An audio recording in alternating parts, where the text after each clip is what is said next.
Thanks very much, Catherine. My name is Frank Whearity. I'm from North County Dublin. The last speaker, Declan Brady, gave us a great talk on the politics of Fingal, North County Dublin. But he also went into the intricacies and how people are connected and places are connected. And I hope to carry on that theme into my talk here, because while I'm talking about Skerries and the memorial that was put up there, it's not an isolated thing. It was going on. I'll explain some of that. In my own personal life, I'm a Balbriggan man, married to a Rush woman, living in Skerries, and her connections was from Lusk. So there's a whole load of connections there just in two individuals. So it's still going on even in the modern day in North County Dublin.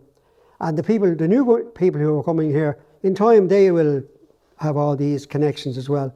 What I'd like to say, a bit of information I just found yesterday with regard to this interconnectivity is in 1935 there was a group called the Association of Old IRA Fingal Brigade. Their executive committee had a meeting in the library here in 14th of May 1935, and their business on that night was to encourage places in Fingal to commemorate those who had fallen in the fight for Irish freedom. And I put a list there of names. I haven't got time to go into them all, but anybody that I know who was a Republican person who died, and there was a few others, some of these would have, most of them probably would have had something erected in their own locality. Now, out of that meeting in the September of the executive committee was to send representation to a load of villages in rotation. So we had Balbriggan, Skerries, Garristown, Ardcatlin, Mead. They were to visit all these places to encourage this development, to get some, to have memorials erected. Now, in the case of Skerries, we have the memorial there that you can see. 1950, of course, that came about. We'll be talking more about that later. The three men that commemorates is John Terry Sherlock, Thomas Hand, and John McGowan. Three local fellas. Two killed in the War of Independence and one killed in the Civil War, or the first day of the Civil War. Now, the map there, I have to thank Conor Dineen of Skerries. He made this map specifically for my MA thesis back in 2011. I wanted a map that had the places that I wanted to have included in it. Conor had the technology at the time, and he put this beautiful map together for me.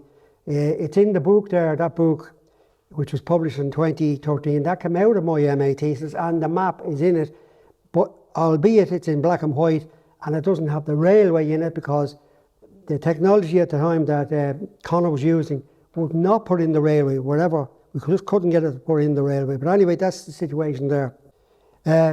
This slide here just shows a couple of things connected with Skerries, specifically connected to Skerries.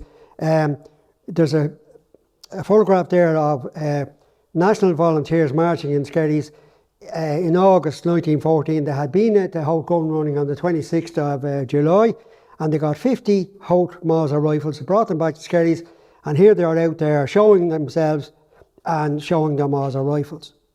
This picture here nearby here, this is a very special picture which Joe Murray found in his archive. If I just show you here, because it's quite small.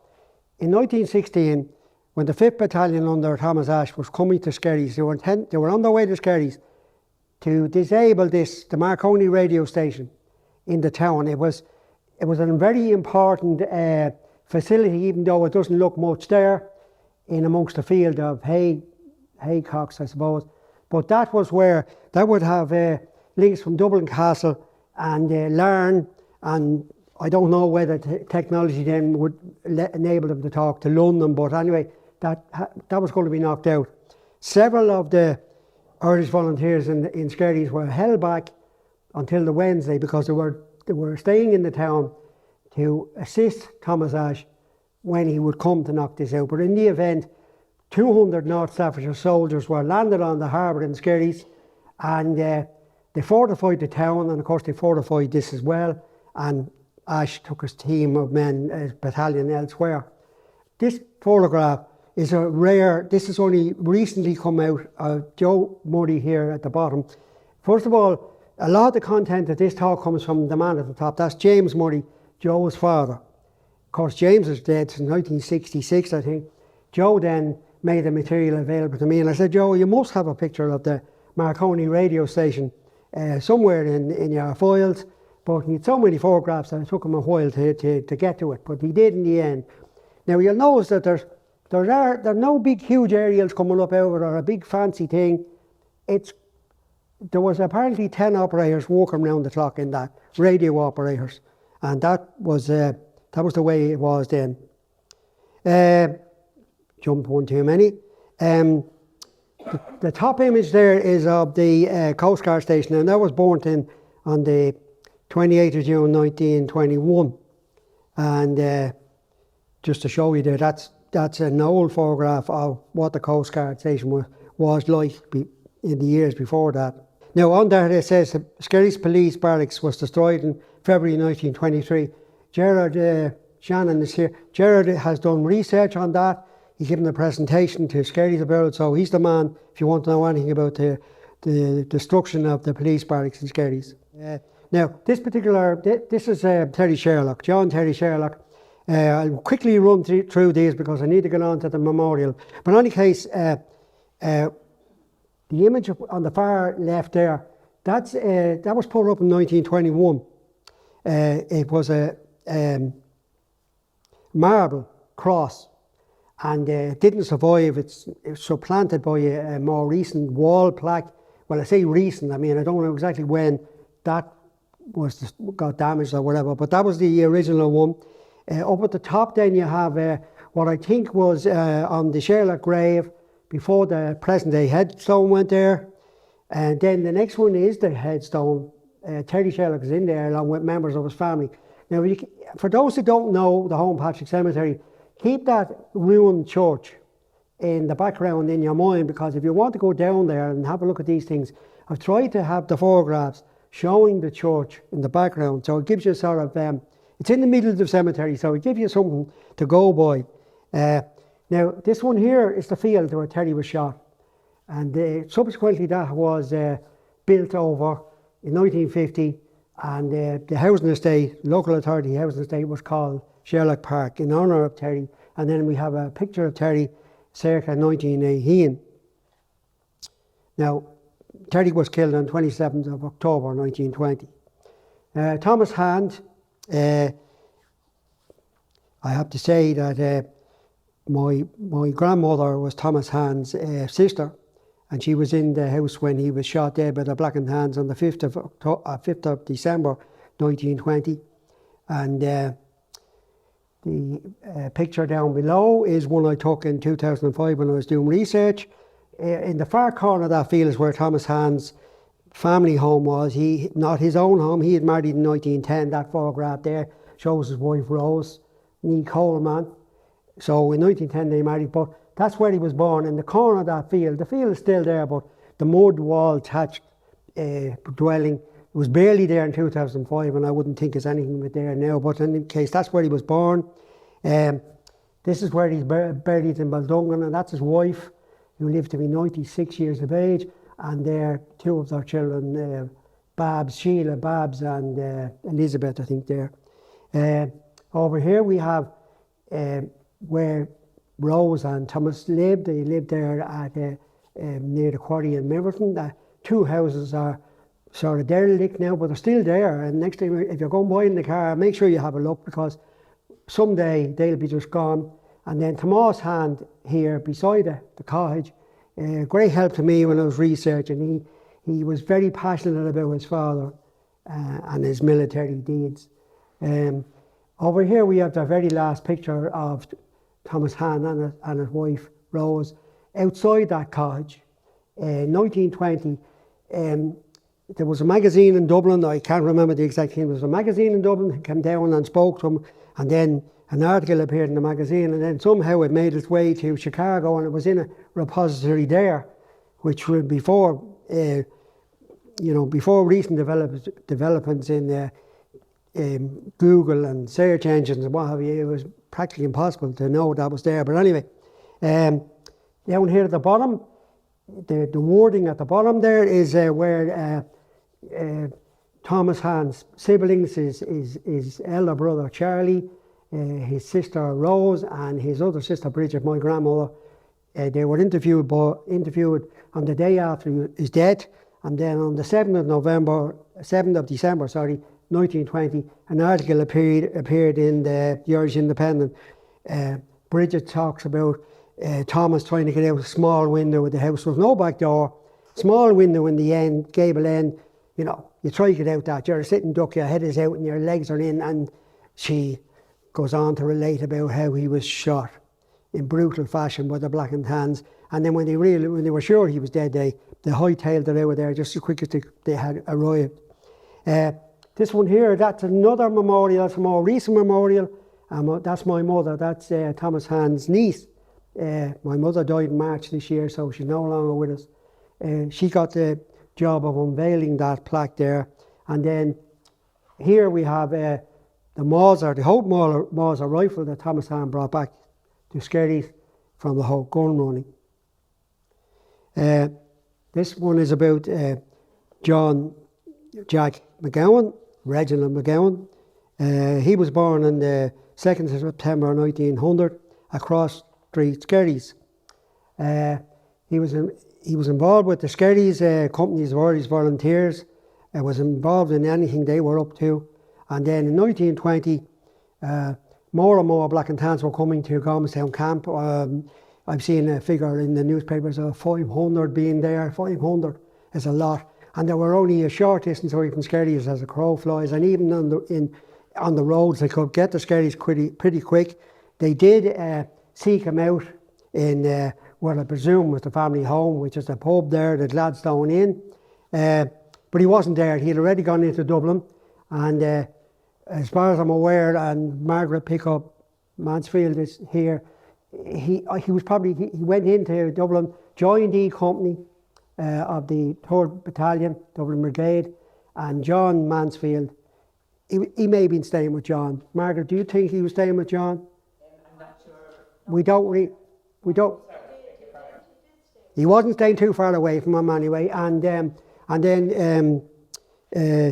another member of that, Woods, Tony Woods, he mentioned McGowan, Jack McGowan being involved in a couple of encounters, one of which he got shot by his own side. And that article by Tony Woods is in a book called Survival, and it's in the library, so you can read that for yourself. You can understand they were waiting to ambush a lorry or lorries carrying British soldiers or Free State soldiers, I'm not sure which, or maybe a connection of the two, because he got shot on the Wednesday, the 1st of July, or the 28th of July, when he, in one of these encounters. Now, you can just imagine fellas with rifles trying to get somewhere to hide behind and movement going on, so somehow he got shot. I don't even know what part of his body got shot, because we'll see later that his death certificate doesn't say anything about where he got shot, but don't mean the physical place, I mean where in his body. But in any case, now again, just going by what the sources say, Gerard Shannon might know more about this. He was shot in the vicinity of Stephen's Green. York Street seems to be picked out, but I can't say more than that. Tony Woods tries to give us he says there was a bank of trees, but I mean, a bank of trees in 1922, there's no point going over there now trying to find a bank of trees. Maybe they're still there, but I doubt it very much. You can see that I'm skipping over these things a little bit because I have a lot to get through. Now, Sherlock and Hand, they were arrested after the 1916 Rising. So both of them went from Arbour Hill Prison to Wakefield Prison. And Sherlock was released prior to the 22nd of May. It doesn't say exactly what day, but prior to that, while Han got out on the 21st of July, and he'd gone to Fundraising by then, so Sherlock didn't go to Fundraising, he released. You know, he was a young man, 22, so the authorities didn't have that much on him, so he was released along with others from Skerries. And then Han went on to, along with others from Skerries, went on to Fundraising and eventually got out of there as well. Now, the next, this slide here is the death certificates. For Han and Sherlock, it says the usual thing, shock, hemorrhage, inflicted by person or persons unknown. That's basically is like a common thread that runs through. I was hoping that Jack McGowan's death certificate at the bottom, I was hoping it'd tell me a little bit more about where his wound was, but it doesn't. It just says gunshot wounds, shock and collapse. This is just quickly to look at this 1921. This is a parade that was, we see the date there. Anyway, it was a parade to commemorate the Sherlock and Han. And at that time, before the memorial was erected, the memorial we're going to talk about, the place they went to was the Holmpatrick Cemetery to look at Sherlock's grave. And then they would go up to Dublin Cemetery where they would look at Han's grave, and they would say the rosary there in both places, and some notables would speak, etc.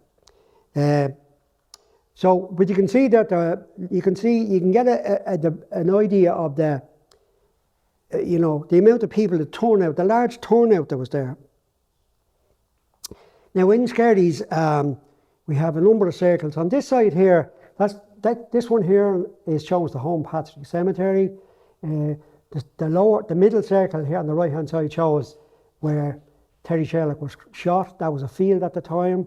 And then down here at the bottom is just a square bracket.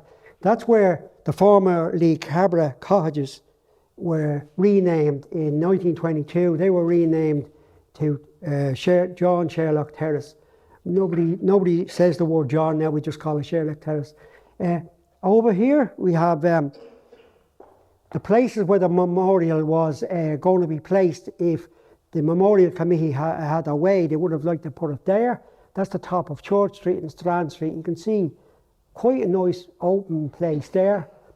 The Fingal County Council has something, a board, statues of boards there, so it's a nice place to have something visual.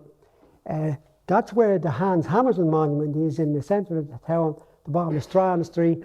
And then this here is the junction of what was Dublin Road then it became Cross Street, and then after that became Thomas Hand Street.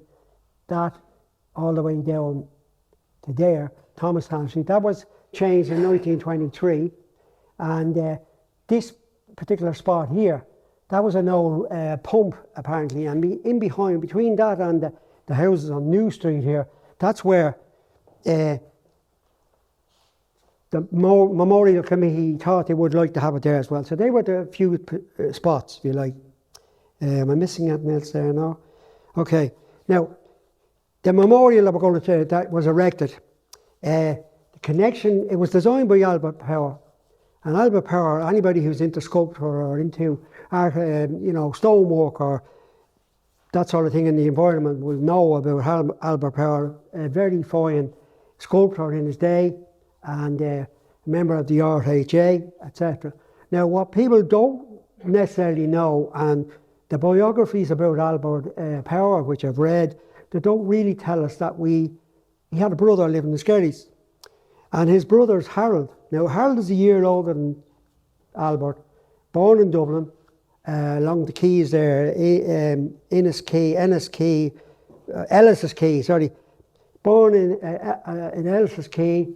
Father was a jeweller, but Harold was a year older. Now, Harold I don't know exactly when he came to Skerries, but he was in Skerries in 1918 because he had a barber shop, and he was doing business there. And now, if you look at and this is the shop that he started up. You can see he still says hair. This is a modern photograph. Still says hairdresser, and what does that say? he sold newspapers and things. So he changed his business model slightly anyway, but and then he died in 1951. But he was the brother of Albert, the famous Albert. And then in Harold's several pieces in the newspaper, it says that he was a member of the earlier volunteers. Now, it doesn't say any more than that. I don't know what he means by earlier volunteers. Is he talking about the Fenians maybe? It can hardly be talking about the volunteers from 1914 that were set up, the Irish volunteers. He's probably predating those. But in any case, he took a stroke about 15 years. He died in 1951. Took a stroke about 15 years before that, and sure, the man's life wasn't over, but he wasn't up to much after that. He couldn't go. Albert died in 1945. Harold couldn't go to the funeral, but his wife did, Harold's wife. Now, Harold married, we saw two pictures just a few slides back, Murray's, James Murray and Joe Murray. Albert married an older sister of James Murray. So there's that connection there again. And in a few minutes we'll be showing James Murray. James Murray was on the committee, the memorial committee, and he went to the stoneworks, which was in the city, of course. It was there off Dorset Street, Berkeley Road. Now, this is just showing you that this is James Murray here, two other Skerries volunteers. That's James. Now, he described himself as the man in the middle. He was the man in the middle between the 1916 Rising and the later phase. He was born in 1898, so he was probably too young to be in the earlier stage. In any case, he was living in Dublin City. He served an apprenticeship as a baker down in the sea. I can't think of the name of the place there. Just down down along the Liffey. He'll come to me later. Now, this man kept records. And he kept records, they were seditious records. If you caught with them, I don't know where he kept them. He kept them safe. All sorts of records. They've all come to me through his son, Joe. This is just an indication of that. He was adjutant in the later period, 1920, of the 4th Sea Company, 4th Battalion, 8th Fingal Brigade minutes. Now, as far as I know, the minutes for 1920 are gone, but there are loads of other minutes. It's a bit of a nightmare. I've gone through them all and I've written up a paper on not only James Murray, but his brother Charles Murray, who was also in the IRA. And I've written papers on him, but the amount of material is just mind-blowing, really. It's hard for somebody with a brain as small as me to get it all together, but I wrote about it anyway. The card that you see there gives the names of the memorial committee, and we have Matt Derham. Now, Matt Derham and his brother Joe, at the book that we showed at the very first slide, there's a watch on the bottom.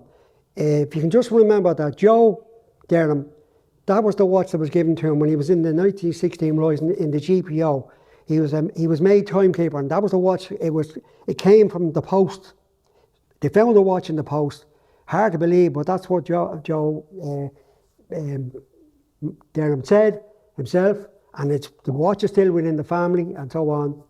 And so they were, both Matt and Joe were uncles of Jack McGowan.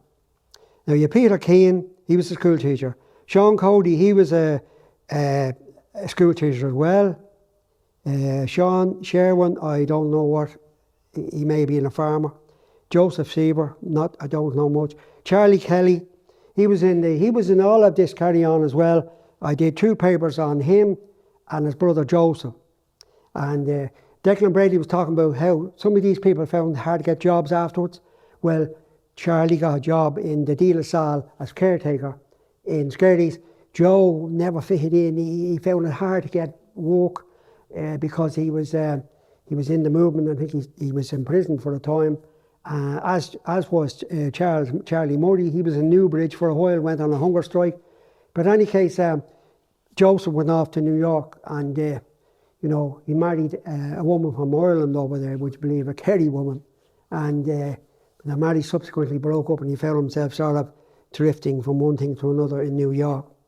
Now, what we have here is the memorial card. Now, there's another half of that memorial card. I had to clip it off. It contains scribbles that in pencil that I can't decipher. But in order to fit these other things in, so the names of the memorial committee are on that, as I said. Matt Derham was chairman, Peter Keane was treasurer, and James Murray was secretary. The letter of 23rd of June 1942, and that's the letter over there, that was from Francis McGuire of the Dublin County Council in Parnell Square. More or less says, we'll give you permission for the site on the Dublin Road and the junction with New Street. But it depends. It depends on what this memorial is going to be like. Didn't know what it was going to be like. Was it going to be huge, or was it going to be medium-sized one? It was going to be whatever.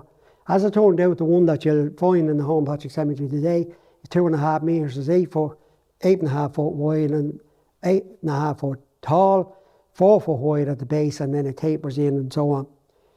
They didn't know that at the time because they hadn't got that far into it.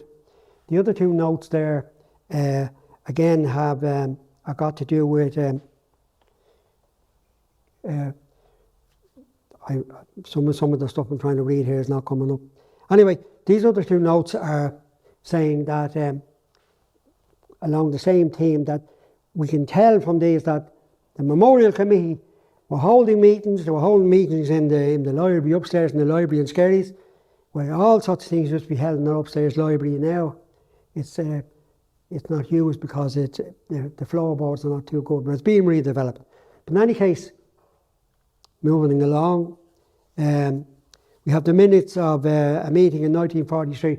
Now I should just say on that last one there, on this one here, Matt Derham makes, in my opinion, makes a mistake, and he puts down 1943 for the first meeting. It was the 21st of May, and he puts down 1943. So in my article in Time and Tide 13, which was only launched on Tuesday night last, I have 1943, but it was 1942. That's a mistake.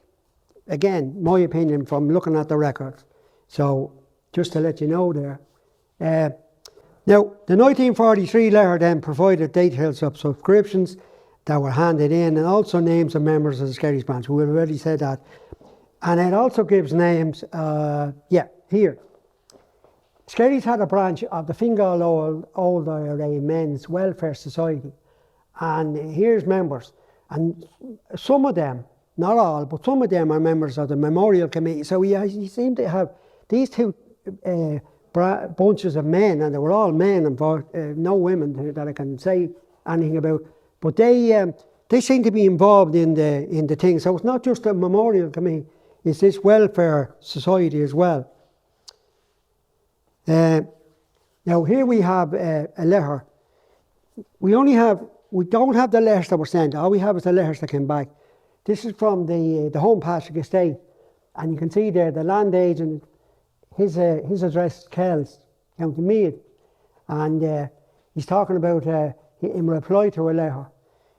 They got her a letter, presumably from the Memorial Committee, to have the memorial. That's the Hans Hamilton Memorial, the monument that stands in the middle of Skerries and Strand Street. They presumably got a letter to say that this was causing an obstruction to traffic, because we're coming into the 1940s now and people are getting cars. So they sold the idea, and this agent bought into the idea that this memorial that was erected to Hans Hamilton, the family of landlords that owned the Skerries, nearly lock, stock and barrel, that it could be moved, that it should be moved. It was getting in the way of things. And so they agreed to that, clearly on the basis that it was going to be put somewhere else in the town. But it says here, yes, it was causing an obstruction, but we didn't contemplate giving our agreement to having it moved, taken down, and the stones used somewhere else. The Memorial Committee think they were going to put the 1950 erection in place of this, but that's what it looks to me, because otherwise it makes no sense otherwise.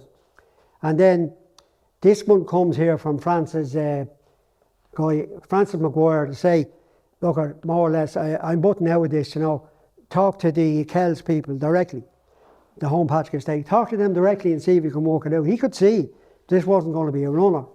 So it tells us there that the dates, the first letter, 9th November 1945, P.J. Burke was involved in the transmission of the letters as well.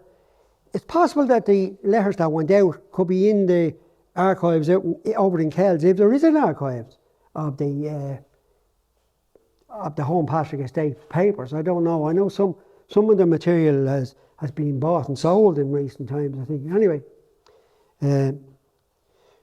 did I jump too much there? Yeah, and you can see, sure, this is the memorial they were intending to take down and take all this away and put the 1950 to the 3 Skerries men there. Because after all, you know, we come into a different era. The era of raising monuments to a landlord, which wasn't a popular landlord in Skerries if you were a tenant. That's easily seen. D.P. Moran, in his Leader, writes about that. He moved to Skerries and he must have been a tenant of Lord Holmpatrick, and he said he wasn't too enamoured about the landlord situation in Skerries. But in any case, now what happened then was this project couldn't go any further, because having sold the idea that this was going to be moved because it was an obstruction, therefore the Memorial Committee then found themselves in a sort of a catch-22, because, as I said maybe said over there, how can you put another memorial, take ours away, put another one there, still be an obstruction? Because the main obstruction is this here, not necessarily this skinny bit, all of this. And even if you took that bit away, you still have a foundation was quite. So they couldn't go on any further than that, because it just wasn't to be. Now, this is the picture I showed earlier of James Murray. Now, I knew through the papers that his son gave me that James had donated stuff to the National Museum of Ireland in 1944-5. This rifle was one of them, and there were some other items. And when I contacted the archive, when I was doing the research back in 2012, they could account for this rifle, but they couldn't account for the other things. I sent them in details of what the other things were, but it's, you know, I can understand from their point of view that they've millions of items in there probably, and they're trying to think what is he on about. Anyway, James got this rifle. This is the information that was sent to me. You have to search under this name, his Irish name, Seamus O'Murketa, or Murricky, whatever way you pronounce that. In any case, the large Joy and his assistant Brenda, can't think of her surname, Brenda, she took these photographs from me and sent them out. I was given the option of going in to see the rifle and handle it, and I asked Joe Murray would he come with me. My health wasn't good at the time, and if he'd have said yes, I would have went, but in the circumstances, I just said no, I can't do it. Send me the photographs, they'll do me. Yeah, well, in any case, apart from just the rifle itself, this information is very important here. And then in the butt of the rifle, Large Joy, or his assistant, Brenda Malone is his assistant, they undid whatever's at the bottom here, and there's a hollow section in here, and they found a bunch of papers, 3 sheets of paper, oiled, covered in oil. I'll be showing them in a second. I didn't need to read this bit here. The information with regard to this rifle, according to the National Museum of Ireland, Large Joy shared the information, and it's online anyway, if you search under the Irish name. The rifle described as HE-EW 1490, I presume that's the serial number. A Lee Enfield rifle, one of many captured by the IRA at Collestown Aerodrome in Collestown Aerodrome, says 1920. Collestown Aerodrome was 1919, as far as I am aware, when they got rifles from the airdrome, 1919, not 1920. Maybe I wrote that in there, I don't know, I don't think I did. Anyway, it's a short Mark III, they had 1917, and it goes on then to give more details about the type of weapon it was. And then screwed to the stock of the rifle, which might be this bit here, maybe on the other side. There's not that much writing on that there. Anyway, it goes on to say that scratched on bronze plate, which is screwed to stock behind back side, C Company, 1st Battalion, Fingal Brigade, Skerries. It was purchased from the Rush Company IRA and used in the attack on Rush Barracks and in other activities by the flying column of the Fingal Brigade. The donor was adjutant of C Company, 1st Battalion, Fingal Brigade, etc. And that's James Murray. And then the images are courtesy of Lar Joy, curator. He's since moved on to Dublin Port and Docks Board, Brenda Malone and Finbar Connolly of the National Museum of Ireland. Now, these are the 3 sheets of paper. They were covered in, they were immersed in oil to preserve them, and then they were folded up and they were put into the butt of the rifle. I've left out the 3rd page because I couldn't read it. It's the oil went too much into it, and the 1st page it's readable but with difficulty. It basically goes on to say about Han, Sherlock and McGowan and how their deeds, their heroic deeds for, for the freedom, fighting for the freedom of Ireland, etc. And you'd expect that sort of language because it's an appeal. So these would have been given out round the town, probably round other towns in Fingal, to encourage people to think about giving some money for the erection of this memorial. And in case I forget, the only figure I could find to have any relevance to maybe what the memorial might cost, the one in 1950, it was £40 was paid to the Power family.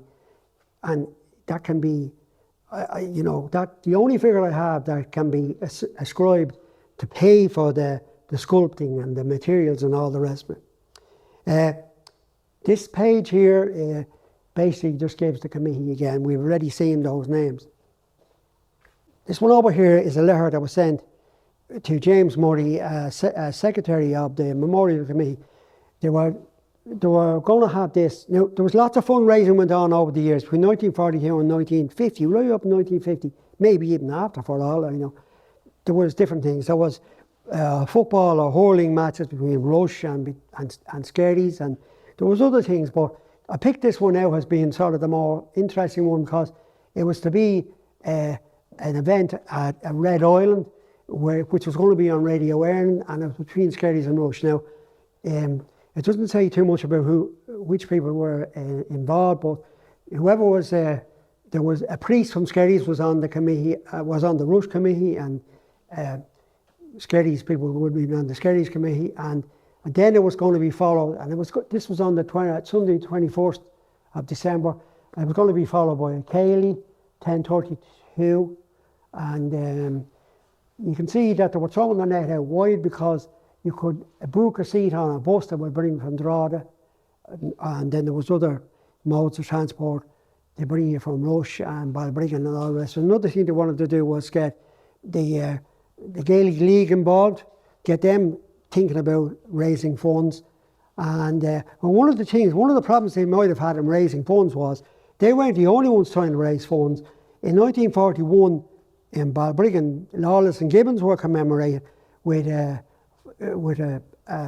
Celtic cross in Baltrasna Cemetery, and that had to be paid for. And then in the town itself, on the wall at Bridge Street, there was a wall plaque put there for Gibbons and Lawless. So Balbriggan, whatever committee they had organised these, they would have been trying to get money on their own, and I'm sure there was other groups around North County Dublin would have been trying to get money for stuff.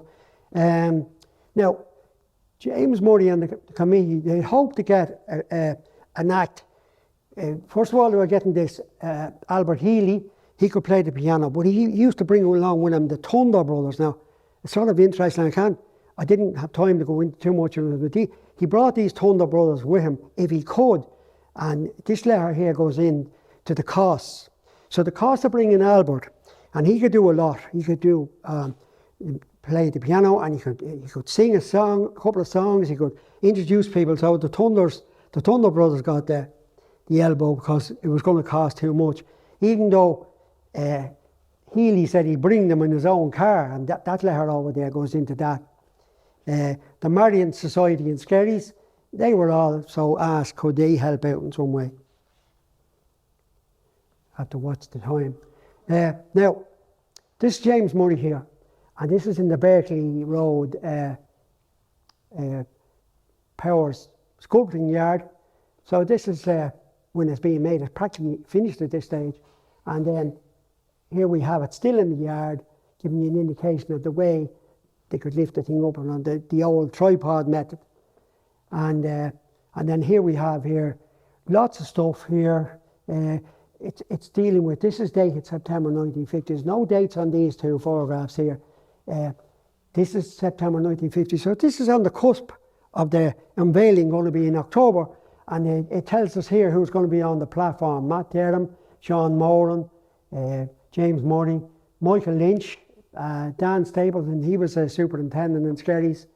And he joined the memorial committee later. I don't know his name is on the one I showed you earlier, but he joined later on. And then on the English side, this memorial has English on one side and Irish on the other. In the English then it says, in memory of our townsmen who gave their lives for Ireland during the struggle for independence, and it gives their three names. And there's some beautiful photographs of the memorial on the internet. I have not shown them here because the fact that they're on the internet, they're owned by somebody else. I don't know who owns them, and I just don't want to show them. I'll show images there from newspapers, all right. This here now is, this just gives you an idea. These come out in the newspapers on the days. The days, this one here is the 28th of the 10th. So that's 2 days before the actual ceremony. Basically what they're telling you is that the local parish priest, Father Casey, was going to bless the memorial. There was going to be a couple of brass bands, draw the brass band, and presumably the Skerries brass band, and then the Black Raven Pipers band. They were going to come down, and they were to meet over where I talked about the junction of New Street and the Dublin Road. There was a little area of grass there. It's now a football pitch, and locally it was called the Park. So people were to gather there earlier at 12:30 or something. They were to gather, the time was there. They were to gather there, and then they were to march with the bands to the Holmpatrick Cemetery. This was to make a big day of it, which they did. And then that one there shows you Father Casey.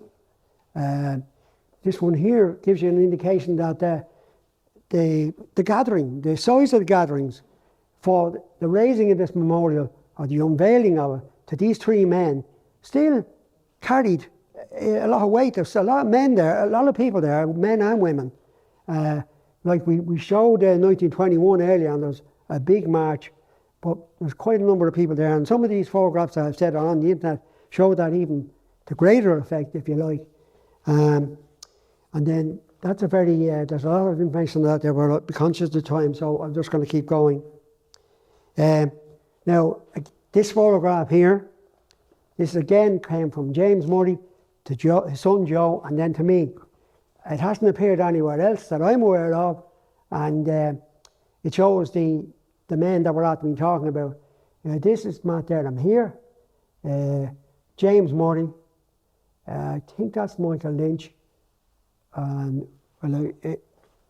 I could be getting mixed up. That's a man's face I know well, but I can't think of his name right now. The buglers, unfortunately, their names weren't recorded, unless somebody else knows who they were. So, I'd like to know, but we don't know. And then, of course, just to show this again, they're all there because of these three men. Now, there's only two of what was said that day. There's only two items. James Murray, his his memorial address has survived.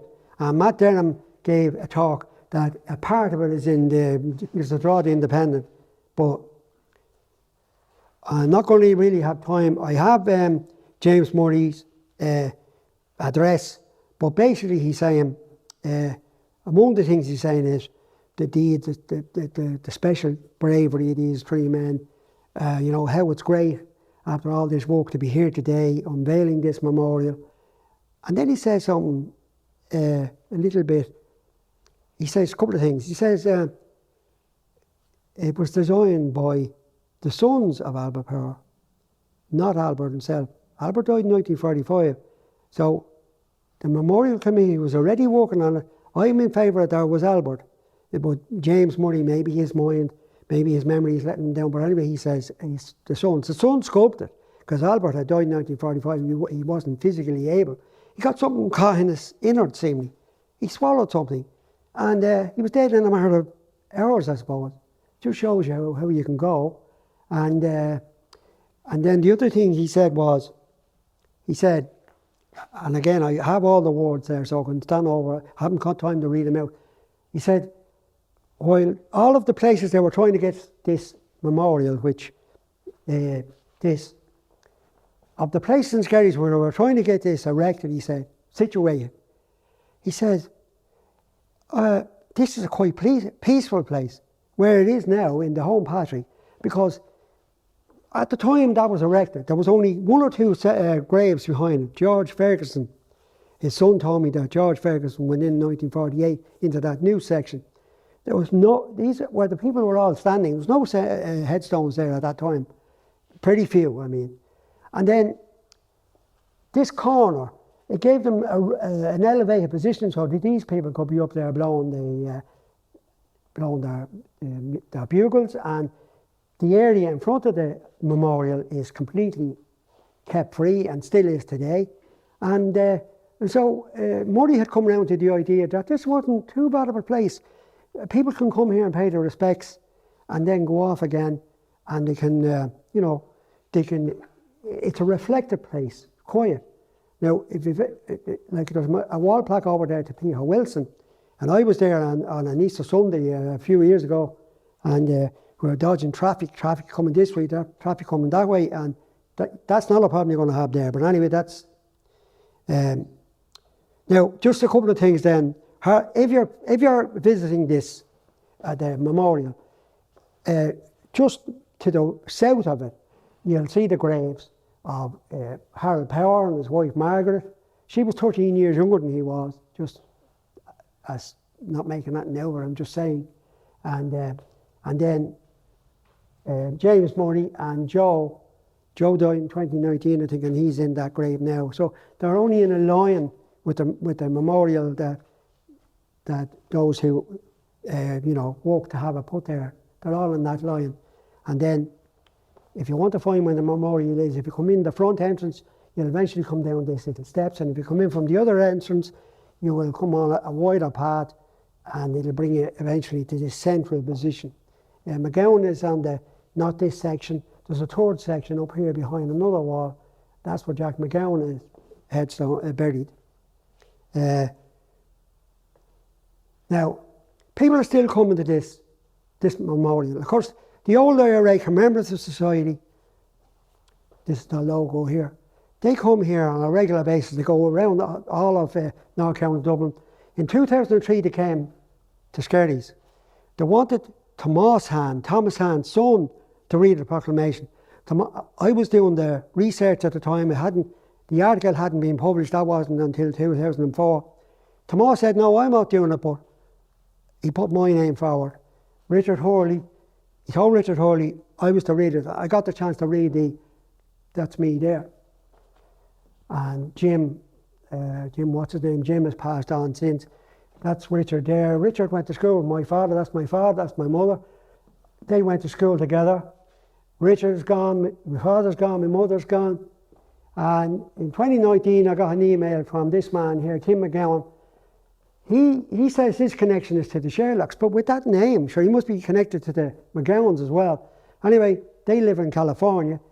I had email contact with him from 2012, you know, off and on. And he said, we're going to England because Pam, his partner, went to college there and she wants to go back and visit some place over there, the college, I presume. And then we're making a quick visit to Skerries. Would you show us around? So I showed him around Terry Sherlock's place, and then we brought him to this, and 3.5 hours together, and the next thing we were back heading for Dublin Airport to head off to California. So people still come here, still very important. It's since been sandblasted. Joseph McKenna's here, he's the man to thank for that. It's a much cleaner structure now. Jared McKenna knows more about, is it going to remain there? And Joseph, is this memorial going to stay here, or what's happening? They're more, if you ask them yourselves, because I thought I would have time, but I don't. That's it, ladies and gentlemen. I've been told my time is up. Thanks very much for listening, and thank you very much.